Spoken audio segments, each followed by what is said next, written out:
sih contoh pengaruh globalisasi yang masuk Indonesia? Menurut saya sih sudah banyak pengaruh globalisasi yang masuk ke Indonesia. Bisa dilihat dari berbagai bidang kayak ekonomi, terus ada juga budaya, pendidikan, dan lain-lain. Kalau untuk contoh spesifiknya, kita pasti yang paling sering dengar itu di bidang budaya. Bagaimana cara fashion dan lain sebagainya dari luar negeri itu mempengaruhi budaya di Indonesia. Terus yang kedua itu yang banyak, yang marak itu di bidang ekonomi seperti platform untuk belanja online dan lain sebagainya. Untuk pertanyaan kedua itu gimana pengaruh budaya luar negeri yang masuk ke Indonesia, terus lunturnya nilai-nilai bangsa Indonesia itu menurut kalian gimana? Menurut kalian? Devi dulu sebelum. Oke. Jadi kalau menurut aku pengaruh globalisasi budaya-budaya dari luar yang masuk ke Indonesia itu sebenarnya punya dua sisi, antara sisi negatif dan juga sisi positif. Kalau misalkan dari sisi positifnya kita bisa lebih mengenal budaya orang lain, kita bisa melihat keberagaman yang ada di dunia ini, bahwa bukan cuma Indonesia loh yang beragam, tapi di sana juga, di luar sana ada budaya-budaya banyak yang juga bagus-bagus dan unik ya tentunya kan Teh. Tapi negatifnya adalah ada beberapa budaya luar yang mungkin kurang sesuai jika diterapkan di Indonesia. Misalkan contohnya kayak, mohon maaf banget kalau misalkan orang luar itu kan pakaiannya suka begitu sedikit terbuka. Nah itu mungkin agak kurang sopan kalau misalkan diaplikasikan atau dipakai di Indonesia gitu. Terus kalau misalkan Indonesia kan sering saling menyapa dan lain sebagainya, tapi orang luar tuh belum tentu memiliki budaya itu. Jadi mereka tuh individualis banget. Jadi ketika budaya-budaya kayak individualis, terus mereka bebas berpakaian sesuai dengan apa yang mereka pengen, apa yang mereka mau, itu menurut aku merusak moral dari budaya Indonesia itu sendiri sih. Iya, karena sebuah fun fact sebenarnya beberapa ya di luar negeri itu ada yang kayak tadi yang Kaisa sebutin, individualis. Jadi kayak mereka tuh gak mikirin orang lain gitu. Jadi mereka hanya mikirin diri sendiri. Jadi ketika ada orang lain yang berpakaian kurang sopan atau agak terbuka, itu mereka tidak masalah. Jadi kayak ya udah aja. Tapi ini hanya untuk beberapa. Iya, beberapa negara. Nggak semua negara. Semuanya, tapi beberapa ada seperti itu. Jadi kayak sangat berbanding terbalik jika di Indonesia. Pokoknya ada sisi negatifnya, ada sisi positifnya juga. Balance. Nah, untuk yang pertanyaan ketiga itu, upaya untuk menangkal pengaruh budaya luar negeri yang tidak sesuai dengan norma dan nilai budaya Indonesia itu gimana menurut kalian?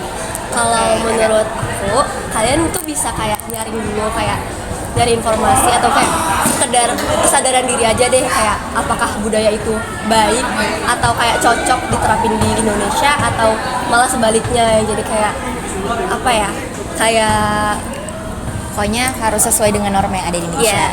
Nah, kalau dari aku sendiri, pertama benar yang kata Devira tadi, kita harus punya kesadaran diri.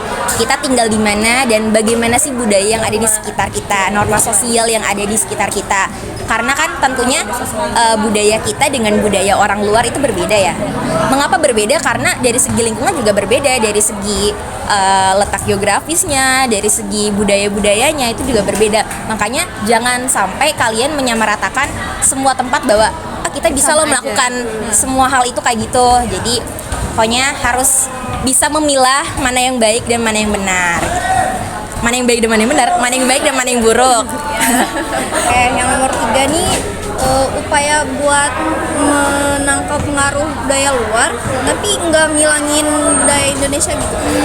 Ya pasti kita juga harus menyeleksi budaya-budaya yang masuk ke dalam kehidupan sehari-hari kita. Jadi kita nggak boleh nerima budaya itu secara mentah-mentah. Kita harus menyeleksinya dulu, dan kalau bisa juga kita kombinasiin sama budaya-budaya yang ada di Indonesia. Jadi kayak semisal gimana ya? Tadi kayak walaupun kita suka lagu Korea, tapi kayak kita juga masih sering tuh dengerin lagu-lagu pop Indonesia atau bahkan lagu-lagu dangdut atau mungkin JJ gitu kan ya. Terus cara kita menyikapi pengaruh budaya luar negeri agar dapat memperkaya budaya bangsa tanpa menghilangkan jati diri. Oke, buat menyikapinya sebenarnya simpel sih, kayak kita ambil sisi baiknya, buang sisi buruknya. Misalkan nih,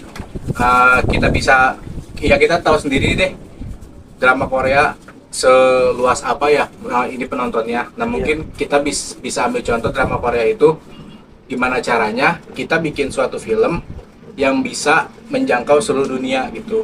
Nah, jangan ambil sisi romantisnya, sisi isi filmnya. Mungkin kita bisa ambil kayak gimana nih cara masarin si filmnya, dan juga upaya-upayanya mungkin lebih ke ngenalin budaya sendiri sih dibanding budaya luar negeri itu paling. Oh ya, terima kasih.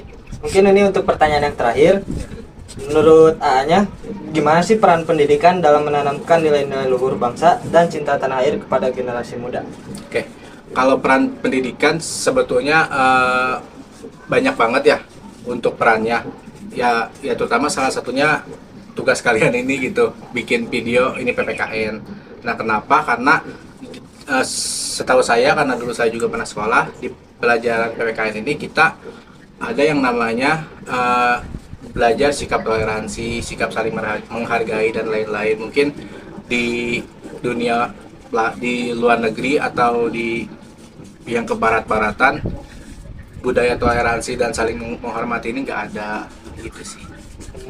Jadi begitu ya. Ya, Mungkin itu saja. Terima kasih banyak buat Arangga. siap sama-sama. Sekian. Wassalamualaikum warahmatullahi wabarakatuh.